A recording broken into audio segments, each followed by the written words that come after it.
আমাৰ যিখিনি বন্ধুবৰ্গসকলে যিখিনি আমাৰ জলমিত্ৰ হিচাপে ইয়াত লাগি আছে, এই জলমিত্ৰ হিচাপে যিখিনি আজি এবছৰ ধৰি যিখিনি প্ৰাপ্য দৰমহা হিচাপে কম ন্যূনতম যিখিনি প্ৰাপ্য, সেই প্ৰাপ্যখিনি পোৱা নাই।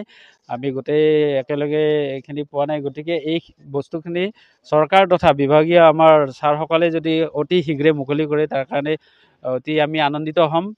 আৰু আমি গম পাইছোঁ যে প্লেনছত প্ৰতিটো মাহে 5 তাৰিখৰ ভিতৰত এই দৰমহাখিনি সোমায়। গতিকে তাত প্লেনছত যদি সোমাব পাৰিছে, গতিকে আমাৰ ইয়াত কিয় নোসোমায়? গতিকে ইয়াত আমি আশা ৰাখিম যে ইয়াত বেনিফিচিয়াৰী সকলো উপকৃত হ'ব, লগতে যিখিনি বন্ধুবৰ্গ আমাৰ সকলোবিলাক লাগি আছে তেখেতসকলো উপকৃত হ'ব। মুকলি কৰা নহয়, তেতিয়াহ'লে পানী বন্ধ কাৰ্যসূচীৰ এটা প্ৰস্তাৱ লোৱা হৈছে। আগষ্টৰ ভিতৰতে এই পানী বন্ধ কাৰ্যসূচীটো লোৱা হ'ব। ইউজাৰ কমিটিৰ পৰা আঁতৰাই এইটো ডিপাৰ্টমেণ্টৰ আণ্ডাৰত ল'ব লাগে বুলি আমাৰ এটা দাবী আছে।